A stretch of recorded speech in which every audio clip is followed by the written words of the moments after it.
Hello and welcome to episode 10 of the Hockey Life podcast. We are officially in double digits. Apologies for delay between episode 9 and 10, but we're here for another one and a special one. We got an AWIHL edition of the podcast because I would argue this is probably the biggest week of hockey in Australia right now. definitely. Yeah, top women's competition coming into finals weekend. I think some of the best teams that we've seen in recent history, and I think it's going to be an awesome time. Yeah. And big news, Brian and I are going to finals. Yes, We'll see you there. we made it happen. If you haven't got your ticket yet, go get it now. Yep. Or if this has been dropped after, then don't That's worry it. about it. Just watch it on We YouTube. want everyone there. We're going to be on the ground. We're going to be covering with interviews with players, family members, officials, coaches, AWIHL, representatives, and we're really excited to be there. We're going to be trying to add in just a little bit of running commentary outside of the games and kind of what we can see, who we're talking to, what the feel around the rink is, and we're really excited. It's going to be such a great weekend. Yeah, it's going to be unreal. It's I've never been part of an A-Dub finals in Melbourne, so it's going to be really cool to be a part of that buzz that's in the arena with four very competitive teams, which we've gone back and forth on who we think is going to take the championship this year. But Some controversial picks as well at the end of the episode. I've got to be honest. yeah. We'll let you decide who's got the right pick, but. Yeah, just in terms of being able to be around and get that content from different aspects that people might not see, try and get some behind the scenes footage of the players preparing. Family members that come from all around Australia and obviously the A-Dub fans, hockey fans in general, come to see the best women compete for the ultimate prize. So we're excited to be a part of it and be there to bring some fun content, I think. Yeah, it's going to be absolutely amazing to be there and witness kind of everything that's going on. And I really feel like the professionalism of this year and this season has been awesome. Yeah. The sportscasts, broadcasts have been awesome. Yeah. The commentary has been great. So I agree. really looking forward to getting a couple words with that team, the Hockey Hype guys. And yeah, it's been such a good season. And Exciting to see. It's for those that don't know, Frozen Four type setup. So semi-finals on the Saturday to determine who gets to go to the gold and also bronze medal game. So there will be a bronze medal game as well. So it'll be interesting to see if the table sort of reflects on how the season has gone. If that's going to show itself in the finals as well. But as you know, Sean, when it's that concentrated. Essentially, it's just anything can happen. Anything it's a one-game can happen. final.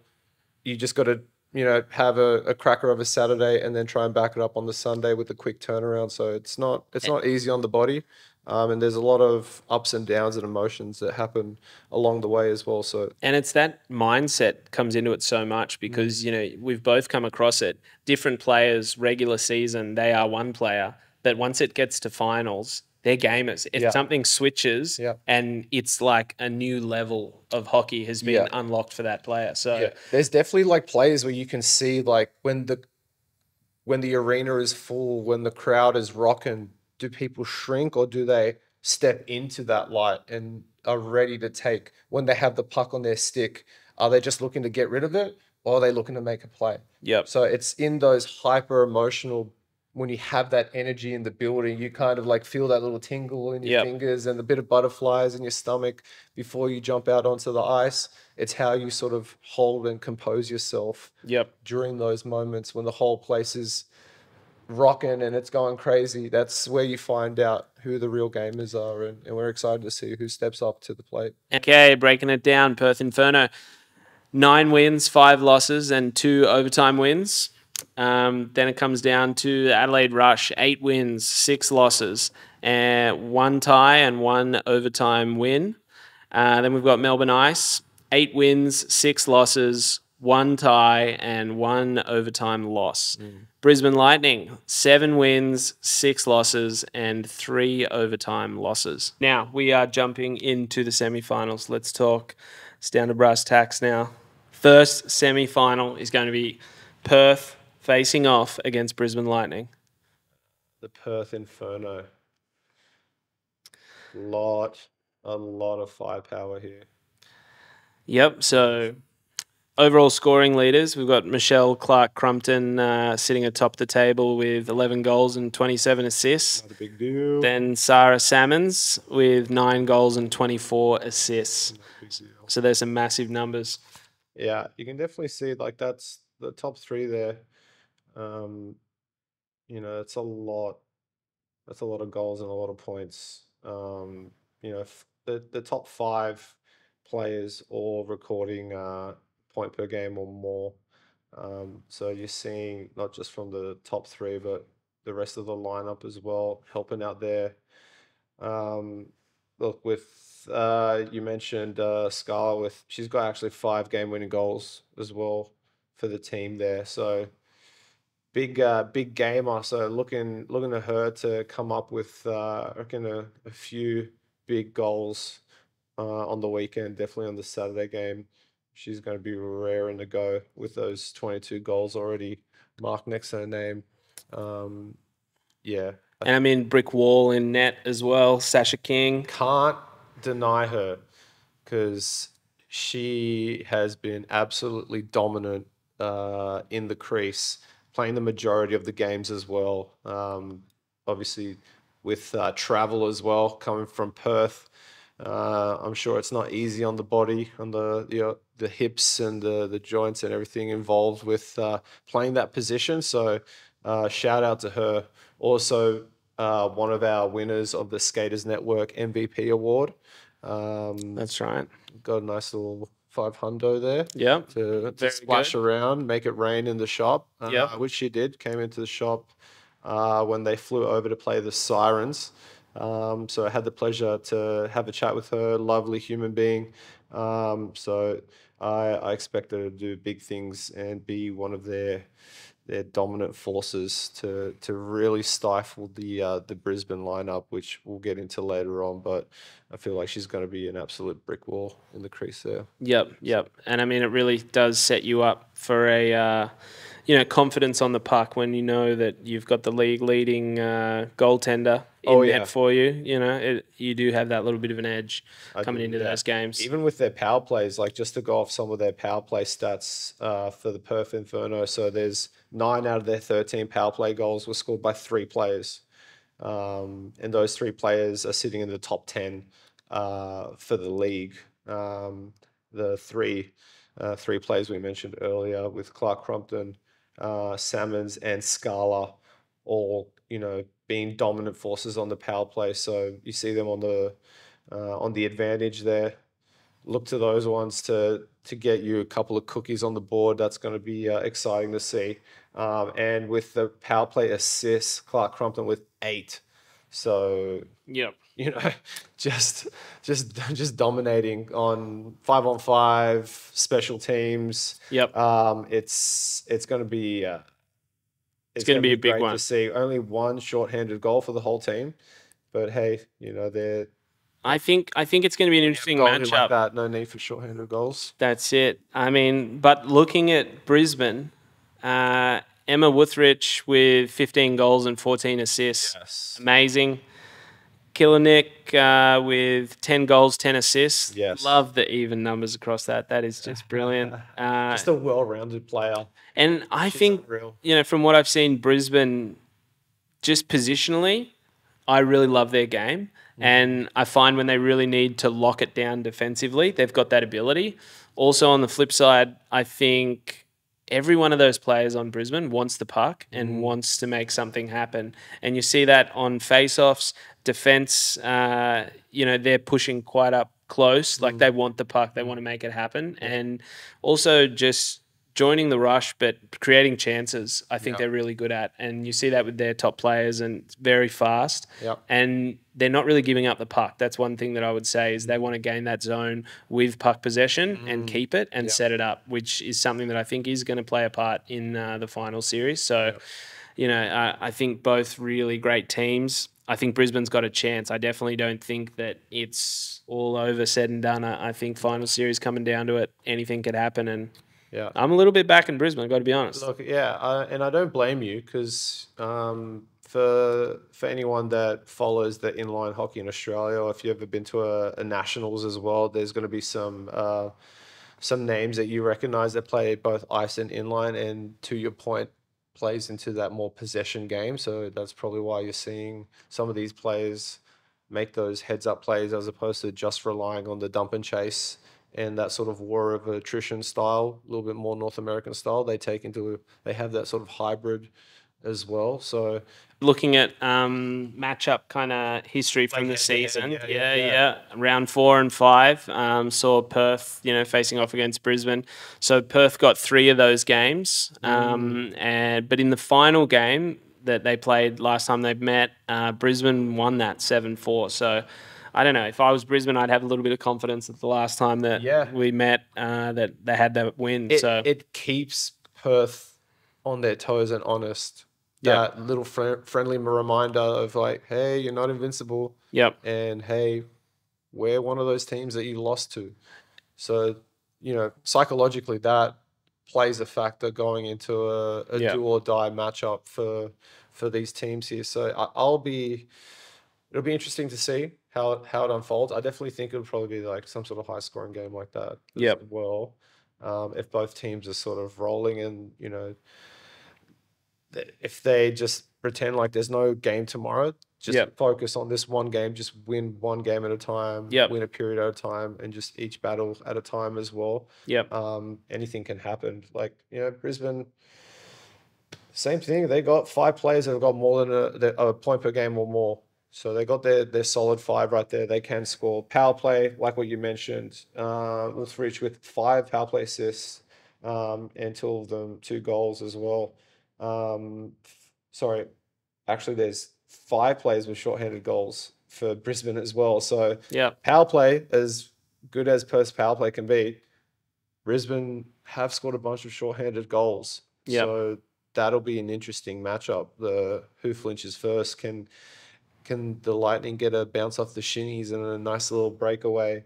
Sorry, it was the power play. Yeah, power play assist for Wolfridge there.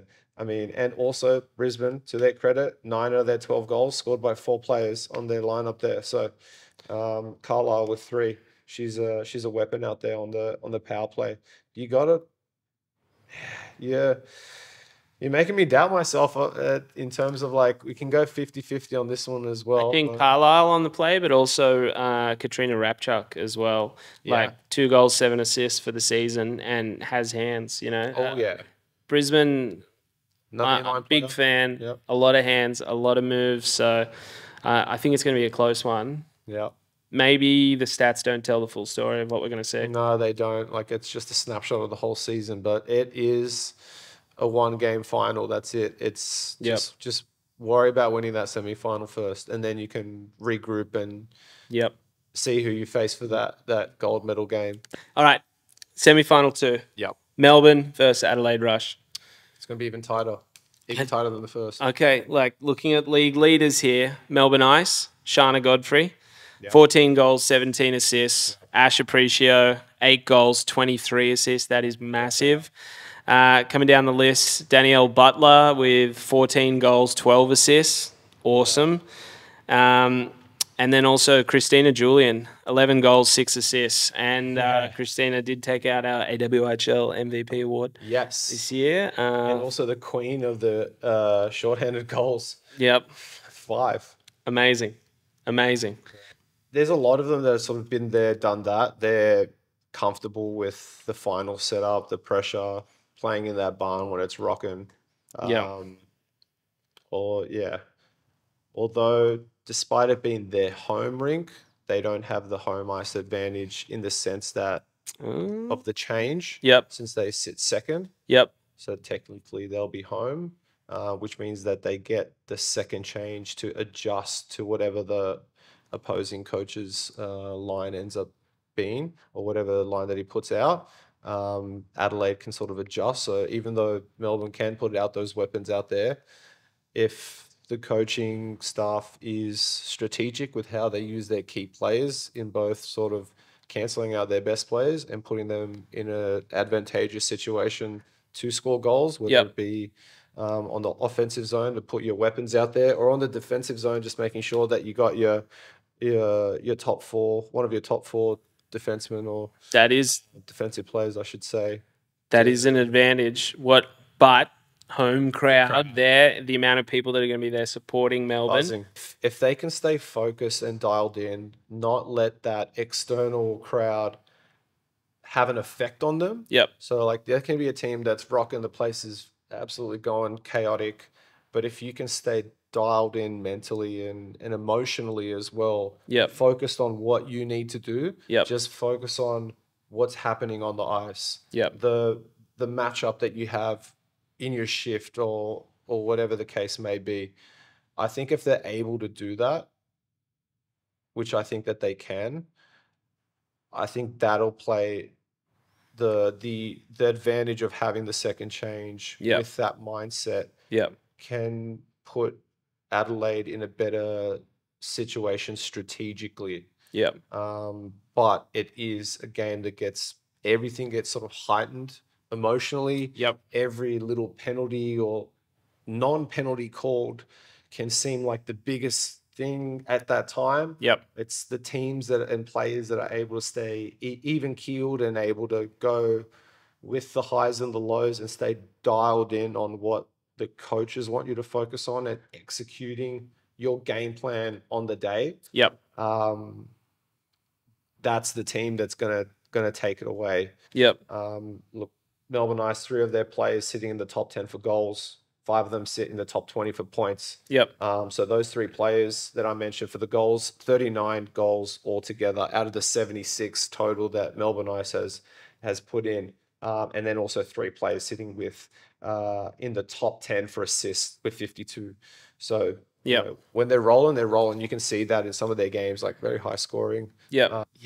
And I've been going back and forth in this one in my head, like, oh, Melbourne Ice, like Melbourne Rink. Yeah, but so I think it's a coin flip amongst the two. Yep. Because if you go to Adelaide, just from players sitting within that top 10, top 20, Yep. 4 of them are sitting in the top 20 for points. Yep. 0 are sitting top 10 for goals. So, they're not as top heavy, but that means that, they're getting contribution from up and down the lineup. Yep. Which you can see that as a positive as well. And then 2 of their players are sitting in top 10 for assists with 28. Yep. I mean, Caitlin Malviner, 9 goals, 15 assists, awesome season. Yep. And then coming down the list, then we got Nat Ayres, 9 goals, 10 assists. Yep. Epic. She's been really good this season. Shout out to her. Kate Tahima, 5 goals, 13 assists. Yeah. Powerful players and always finding, just being able to get a stick on the puck Yeah. and take that shot or make that pass. And they're like Tahima, 5 power play assists. So she's the queen of the power play assists Yep. for this season. And in terms of power play, we go into the special teams. I have a 10 out of the 16 power play goals scored were by 5 players. And then the rest of them were all scored by 6 different players. So 6 goals scored by 6 different players. Yep. So again, reflecting that, they're not just seeing everything they are getting that top heavy production in their Yep. special teams, but you're also seeing that from different players as well. Yep. So I think that they do have a lot to offer. They're not gonna, they're not gonna go away easily, and I think it'll be sort of similar to the last few matchups that they had. Yep. Um, And I mean, talking about matchups, out of the 4 games they played, the first 3, Melbourne Ice won the first matchup in round 9. Then Adelaide Rush came back in that second game of round 9 and won 5-2. Then in round 11 they met, and Adelaide Rush absolutely put on a clinic, 6-2 against Melbourne Ice women. And then the last game of that, they split the points. Why was that, Brian? So if you didn't see it on the news, it was an unfortunate situation where there was a carbon monoxide leak coming from the Zamboni, I believe, which has happened to me. It happened to me during the state tournament. It was a Ginsberg and Tange tournament, so U13, U18. And there was some players that were getting some carbon monoxide poisoning symptoms. So it's an odorless gas, so you don't really notice it until you start feeling those symptoms. Yep. And it's rough because the parents were sort of confused when it happened to us because they're like, Yeah. oh, the kids are all like real sleepy, and there's a photo of us just like half passed out. And it turns out it was a carbon monoxide leak. So it's rough on the body. So unfortunately that happened during Saturday. And then Sunday game they had to cancel it. Obviously the rink had to be closed down so that they can inspect it, see what the cause was, which was the Zamboni. They cleared the place out and now it's safe and the issues with the Zamboni have been fixed. So a bit of an unfortunate situation. It could have split the games. Seeing it as a 2-2 tie. But for now, because only 3 were played, Adelaide had the advantage. But with the games played in Melbourne as well, I mean... speaking of Melbourne, after that carbon monoxide leak, did you see that Melbourne was quick to post that they had a brand new Zamboni that was actually electric powered? So I thought that was a funny, nice little, just making sure the communications were all correct and just letting everyone know, hey, don't worry about us. Yeah, they're electric. fine. Yeah, it's a test. They've now entered into the... It's all good. Into the new millennium. Come on down. The electric. You can't smell these batteries. No. They don't. Yeah, they got it. So there'll be no issues like that come finals weekend. That's for sure. Definitely, there won't be. So, I mean, look, 2 great teams, a lot of veteran presence. I think Tash Farrier will be right at the forefront of the attacking force there for Adelaide, and definitely a game breaker. So much speed, skill. She's done it all before. So and I do really like Adelaide, and I think Maya Tupper on defense commands the game, very strong on the puck. So it'll be interesting to see kind of as an import what she steps up to. What's this next level for her? And I think for all the imports across the weekend, but I can see her really controlling the game, slowing it down. You think she's got another gear? I think she's got another gear, and I'm excited to see what that is. And I think it'll be a tough matchup. I can't pick that one. What's your kind of take on it? If I had to pick, if I was a betting man, which I'm not, thank God, because I could be wrong. I have a feeling that Adelaide have a little bit of that magic. And obviously no shade to the Ice players. I don't know, for some reason I just think Adelaide might take it away. It'll definitely be a battle. Maybe an OT. That'd be kind of exciting. Those two just go right down to the end. Because like what you said, like you can't count one team out going into the third period, even if they're a couple of goals up. Depending on how the bounces go, depending on how the players react, I could definitely see it being like definitely like a tug of war battle. But if I had to put money on it, I'd say Adelaide against Melbourne. And see, I'm on the other fence. I think Melbourne is just too much veteran presence there, and I think so. And a lot I'm of not against that either. Like that makes sense. Like you make a good case. Yeah, I don't know. It's very close though, and I can't. And honestly, I feel like once you hit finals, the whole regular season is just a wash. Like everything resets. It's a new season. New players turn up for the finals because everything is different. And I think the difference is who are those players who make that switch and really turn it on to this is the big game situation, and who's going to stand up and really make it their own. So I think that's going to be interesting. All right. Who are you thinking out of the first matchup? Come on. Perth versus Brisbane. I think Perth, in my opinion. I think they have a lot of amazing weapons up front in terms of goal scoring. And they're all running hot at the moment. As we mentioned, Sasha King dominating in the crease. I think she's going to put the wall up. Frustrate the hell out of Brizzy. I think Perth are going to put some, if they're smart, if they're able to. Obviously, it's easier said than done. But if they're able to get some quick goals, have the momentum on their side, then they don't have to worry about running up the score like they normally do. They can just stay tight defensively, and they know they can shut it down with Sasha back there. Yeah, Brizzy can come up with an upset. There's no doubt about it. They have done it before. Yep. Can they do it on the night?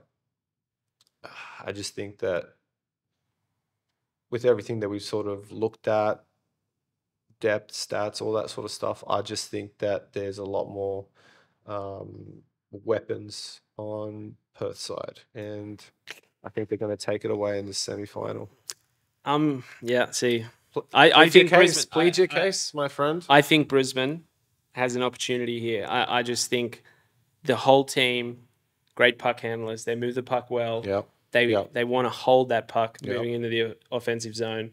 So I think if they can do that well, and I would say I love their game positionally. I think everyone plays a structure, and I'm so impressed by it. They're very dialed in that sense. When they don't want to let another team, get chances in front of the net, it doesn't happen because they compress in there. They're, centers chasing, but everyone plays it tight. So I think if Brisbane can get up on the board, put up some points, and then really play a structured defense, I think it's very difficult. And out of everyone, they have a real opportunity of just locking another team out. So look, I'm backing Brisbane for it. Hey, nothing wrong with that. Brisbane Lightning have a great team this year, and this has probably been the hardest season to really analyze, in the sense of, like, if you were to predict who's going to win the cup. Usually the top two teams usually favored, and they most likely they end up winning the cup. But I think this has probably been the tightest competition, 1 through 4. That I've seen personally, in my opinion. So, and it's all different. I mean, Sirens last year champions, and this year not in the final series. Everything changes. It's from season to season. Adelaide went last to second. It's so anything could happen. I know we're both super pumped to be heading down to Melbourne, so we're going to be keeping you updated. We've got interviews lined up. We're going to be talking to fans, talking to players on both Saturday and Sunday, and we're going to be getting all of our content and videos uploaded, all the interviews as it happens throughout the day. So we're going to be keeping pace with the games and what happens.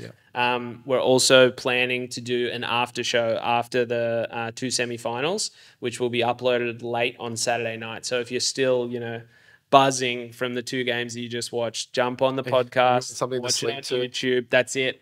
Get our take. We're going to have a couple of guest podcast interviewees as well. So that'll be great. And then we back it all up, and then we do the same thing on Sunday. Can't wait. It's going to be a hell of a weekend. So if you're not getting tickets and flying over to Melbourne or going to see the game live, they will be live on YouTube as well. So catch those games live, because that's the tip of the spear here in Australia. It's going to be a great weekend overall, and you're going to be seeing some unreal talent out there, and I can't wait. Let's see who makes it their own this weekend, and who really puts a team on the back and gets that championship. Right. See who's wrong. Find out. Maybe we're just a couple of quacks. I have no idea what. Well, I guess if your predictions are right, then clearly I'm the quack. I don't know. I mean, we've split the decision here, so yeah, we're really riding that fence. We don't want to annoy any. Please, ladies, don't take a bit. Like, we love you all. You guys are all amazing athletes. So we're excited to see you all dominate out there. It's going to be great. The best show for the AWIHL fans. So I'm excited to be a part of it, and we're just going to be pumping out content. That's it for you. That's it. So you can see from all angles. And if you see us, come and see us. All right, we want to get that interview with you. We want to know what you're thinking, what your take on the season is, who you're following, what your predictions are. It's going to be a wonderful time.